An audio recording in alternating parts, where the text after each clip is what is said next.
هێزە سیاسەکانی هەرێمی کوردستان هەرزوو لە بەرامبەر ململانەی نێودوڵەتی و ناوچەی عێراق ماڵی خۆیان تۆکمە کردو بە یەکدەنگی بەرەی بێلایەنیان هەڵبژارد و بڕیاریان ئەوە بوو نەچنە هیچ ناکۆچێکی گۆڕەپانی ئەو گرژیانەی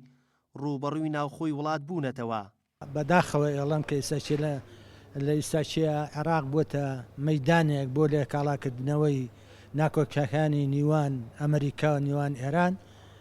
کە ئەمە نە لە بەرژەوەندی گەلانی عێراقانە لە بەرژەوەندی کووردە لەبەرەوە بەلای منەوانە کورد و سەرکردایەتی سیاسی کورد ئەبێ هەوڵی تەواو بدەن کە خۆیان نەبن بە بەشێک لەو ناکۆشانە و هەوڵی هەوەرکردنەوەی بارودۆخەکە بن و دوای ئەوە خۆشیان بۆ هەموو ئەگەرەکان ئامادە بکەن چونچێ ئەو ئەگەرانە هەندێکیان وا چاوەڕوانەکرێت کە زۆر خراپێ و هەندێکیشیان وە چاوەڕوانەکرێت کە بەرەو باشی بڕوە.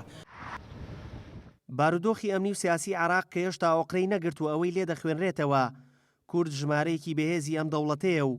سەردانی سەرۆکوەزیرانی عێراقیش هەر لەم چوارچێوەیەدا بۆ هەرێمی کوردستان ئەنجام درا. ململانەی ئەمریکا و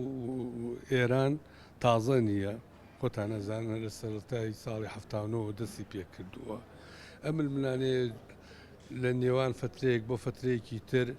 جۆرێک لە گرژی دروست ئەبێتەوە یان شەڕ بێت دروست ئەبێتەوە دوای ماوەیەکی تر نییە ساردە بۆ قەزیەکە. بەڵام ئێمە وەکو لایەنی کوردستانی پێویستە تەماشای ئەو ڕووداوە بکەین کە ئەوە لە جەوهەری قەزیەکە ئەو ململانەیە کاریگەریە بێ لە هەموو کاتێکانە کاتێکا پێویستیمان بەوەیە کە ئێمە یەک خطاب و یەک دەنگ بین چکە دوژمنەکانمان ئەوانەی ناکۆکن لەگەڵمانە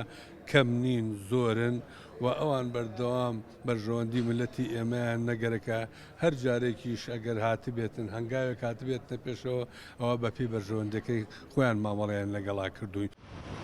چارەنووسی عێراقی نوێ لە ڕێڕەوی هەژمونی وڵاتانی جیهانی و دەوروبەر یەکلا دەبێتەوە و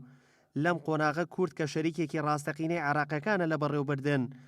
وەک دەوترێت بە باشی سیاسەتی خۆی گرێداوە و گرنگە بۆ داهاتوو ژیرانە مامەڵە لەگەڵ هەر پێشاتێ بکات کە ڕووبەڕووی دەبێتەوە. داسیار محەممەد گەلی کوردستان، سلێمانی.